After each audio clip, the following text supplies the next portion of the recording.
Čavo vysekaný. Postupuješ. Ty kokot.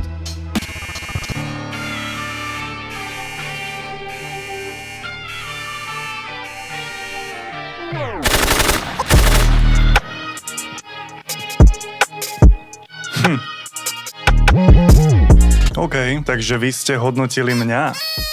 Teraz idem hodnotiť ja vás. Otis raz povedal: Poď, zarábaj cash, zarábaj tak, ako zarábať vieš. Tak som začal montovať klimatizácie. No a čo? A ty už asi vieš, o čom bude toto video. Napísať niečo do názvu a popisu evidentne nestačí. Treba to povedať nahlas. Ľudia, je rok 2006 a ideme si zaspomínať na album Kvalitný materiál od skupiny H1.6. Ak ste aspoň trochu chápaví, napíšte mi do komentárov, koho z H1.6 najviac ceníte a prečo.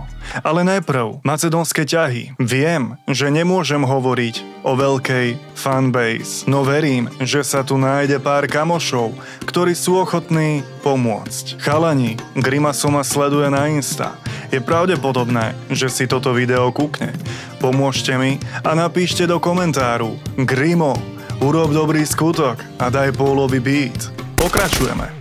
Nebudem riešiť, akú mikinu nosil Coco Nice v 5. ročníku základnej školy, ale ak to ty náhodou vieš, okamžite toto video vypni. Z Vysokých Tatier ťa zdraví Jožo Kubáni.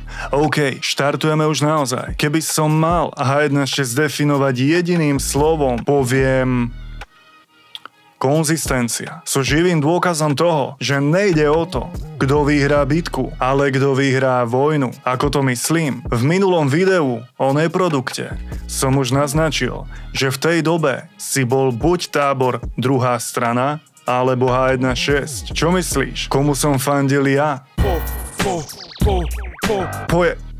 Pardon, no jasné, bola to druhá strana. Práve som si týmto inak zabezpečil, že ten beat nedostanem. Musíte tlačiť na toho Grimasa, poďme, píšte, ale úprimne, bol to vplyv partie. Na tajňáša cestou do školy som si H1.6 išiel o 106. Keď sa dnes zamýšľam, prečo to tak bolo, veril som tej ich myšlienke sme z Petržalky a nemáme na výber. Videli sme v tom asi samých seba. Nie, že by H1.6 nebola dobrá, ale vtedy sa im darilo. Už tam bol cítiť mierny závan komercie, čiže závisť. A ako sa hovorí, hladný sítému neverí. Lenže dnes sa pýtam svojho mladšieho ja: Ty debil, čo je na tom zlé? Chceš makať za 800 mesačne? Alebo za 15 litrov? Chceš ísť sedieť na 8 rokov za gram? Alebo vôbec nesedieť a mať čas na rodinu, šport a nemusieť preratávať, na čo máš? Nech si každý odpovie sám. Ja v tom mám jasno. Teraz späť ku kvalitnému materiálu. 3. track albumu, kvalitný materiál, hit, 4. idem si svoje, hit, 5. zarábaj cash, hit, 6. nech vidia, hit, 9. daj sa dokopy, hit, 13. ide karta, hit, 14. poď so mnou von, hit, dať dokopy toľko bangrov na jednom projekte. Veď Travis Scott vydá album a nájdeš tam možno 3 veci, ktoré skutočne vypália. Pozor, nevravím, že ostatné veci z kvalitného materiálu boli slabé, ale toto išlo non-stop, permanentná rotácia, hralo to v autách z otvorených okien na sídliskách. Ich moderný sound nešlo zastaviť. Odrazu tu bol nový hráč, ale kde sa to celé vlastne varilo? Ako inak naše staré známe miesto, Creative Music House. Jazzy už ťahá nejaký ten piatok nočné a nebyť toho chalana za počítačom, ktorý ladil preampy a kompresory, asi by vtedy na Slovensku kvalitný rap nevznikal. Shoutout, pane. Teraz prichádzajú informácie, ktoré zaujímajú zrejme iba mňa, no som nesmierne rád, že nimi disponujem a môžem vám ich poskytnúť. Takže ďakujem Otis, vďaka Pokecu s ním viem, že kvalitný materiál nebol nahrávaný na AKG C414 ako éra. A ďakujem Grimaso, vďaka nemu zas viem, že H1.6 sa v štúdiu striedala s Rytmusom po nociach. On robil vtedy Bangora. Ďalšie video. V klipe Temerav Potrebujem tvoju nenávisť môžeme vidieť pred Rytmusom mikrofón Rode K2, ak sa teda tento klip točil v Creative Music House. Máme odpoveď, na aký mikrofón bol kvalitný materiál nahrávaný. Ale máme mierne pochybnosti, či náhodou nebol klip točený u Igora Kmeťa. Utvrďte ma v komentároch. Ale podľa zvuku H1.6 to skôr tipujem na Rode K2. Dobre, mikrofón máme čiastočne zodpovedaný. Môžeme ísť ďalej. Nestačí byť kvalitný, potrebuješ červenú pečiatku na čelo. Dokonca aj keď nie si kvalitný, no pečiatku máš. Ľudia tomu uveria. Kto v tom niekoho našiel, nech napíše do komentáru jeho meno. Neupovažte tam napísať Marco Polo, lebo dojdem za tebou takú bombu ti dá more. Toto však nie je prípad H1.6. Song Nech vidia z rytmu som bol potvrdením ich statusu. Mohol si sa aj hádzať o zem, ale nikto nemohol poprieť, že chalani patria medzi áčkových interpretov. Proste to bolo definitívne dané. Ideme na predstaviteľov H1.6 a nemôžem začať nikým iným, než Mike Spirit z Peasy. Šľak ma išiel trafiť hádam 10 rokov. Za každým, keď som išiel s nejakou babou na rande a prišla na tému hudba, vždy padalo jedno jediné meno. Mike Spirit. Ženy treba ľúbiť a ženy treba... Dneska som bez večere. To je jasné. Tento čávo si získal nežnejšie pohlavie takým spôsobom, že to bol až fanatizmus. Dnes sa swipuje na Tinderi a Badu. Vtedy sa chodilo na koncerty Mikea Spirita. Stačili 2 songy a buchty už sa piekli. Chápeš, ako to myslím? A prečo o tom hovorím? Pretože práve tu to celé začalo. Presne tu vzniklo. Poď so mnou von, chcem ti povedať, kto som a chcem vedieť, kto si ty. Áno ty, to si píš. Na tomto albume Spirit zistil, čo má robiť. Klobúk dole, majstro. Brácho, akože dobre, trafiť beat vieš, ale nemáš punchlines. A mi azad punchline. No však, trefné prirovnanie more. Ešte neexistovalo slovo punchline a Otis ich už sypal ako z kulometu. Chápeš, ako tento chalan predbehol dobu? Dnes sa dobrý text definuje podľa metafor. A práve kardinál Korec bol ten, kto poskytol kľúč. Ako na to? Cigo, obchodné právo. Fakt k tomu treba niečo dodať. Myslím si, že formácia je viac než kompletná, čo sa týka vokálov, ale chýbajú nám beaty. Grimaso a Abe. Keď vidíš na songu produkciu od týchto pánov, je to záruka hitu. O čom sa teda bavíme? O tom, že kvalitný materiál odštartoval niečo, čo nemožno ignorovať. Tento album zásadne ovplyvnil slovenský rap, ale taktiež slovenskú a českú hip-hopovú scénu. Počkaj. Nie sú to len prázdne slova, ale holý fakt. Ako to myslím? Marian Baláš, alias Mário Bihári. Kedysi verný kamarát a šofér. Dnes spomeň si na červenú pečiatku zo začiatku. To on ju má poslednú dekádu v rukách.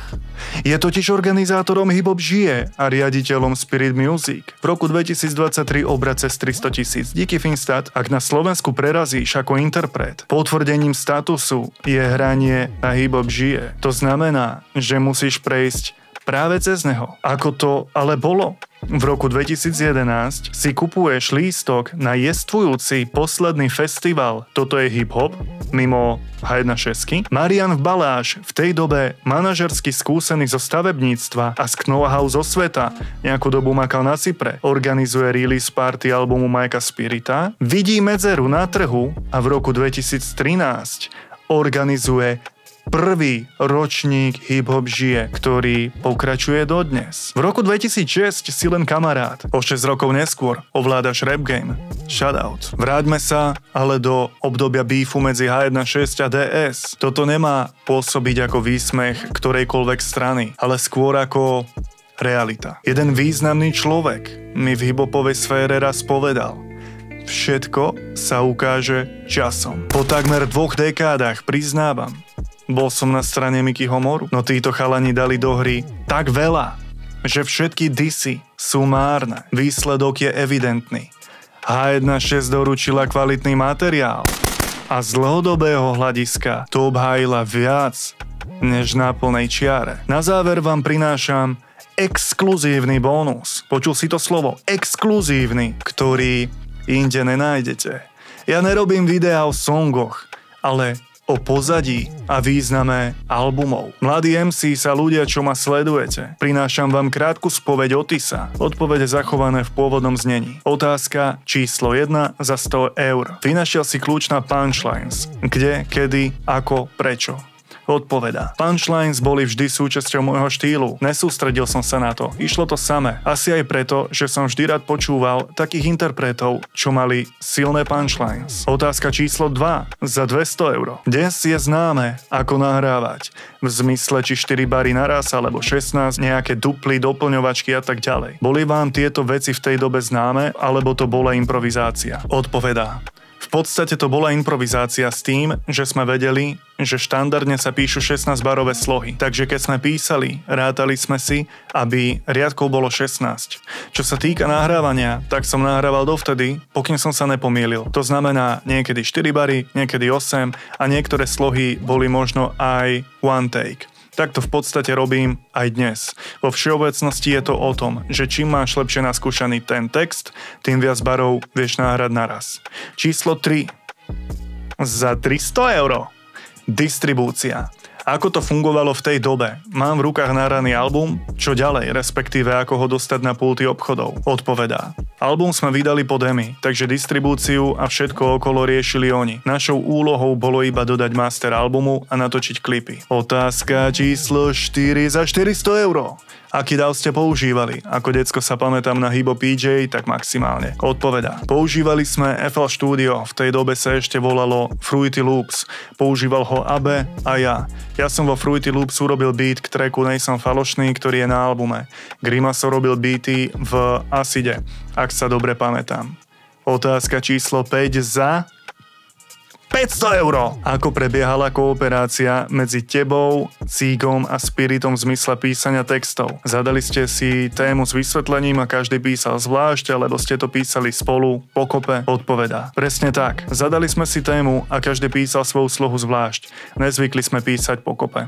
Asi aj preto, že sme šetrili studio time. Keď sme prišli do štúdia, každý z nás mal už svoju slohu napísanú. Prípadne si dopísal iba pár posledných párov, alebo si niečo upravil. Otázka číslo 6 za 600 eur. Keby máš tu možnosť znova vyberať medzi rapom alebo iným povolaním, volil by si znova rap? Odpovedá. Určite by som volil znova rap. V tej dobe som tým totálne žil. Nič ma nebavilo viac ako rap. Keby som to mal v dnešnej dobe rovnaké, tak by som neváhal a išiel by som do toho znova. Otázka číslo 7 za 700 eur.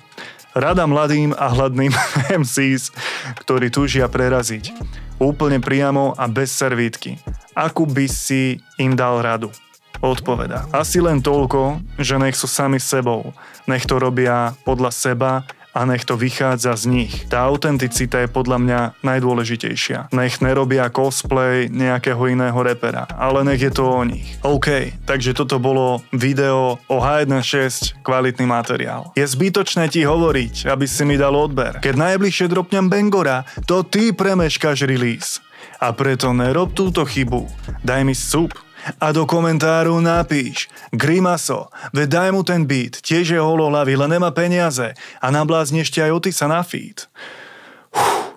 Joj, mama moja, že som si ja nezostal v Macedónsku. Mohol som si jazdiť na traktore a kozy pásť, more. Páč, zrada, smiech, pláč, ukradnuté karty na ruke, no ďalej hrám. Sila, roky, vôľa, plán, toto je ten refrén, čo počuť na uliciach.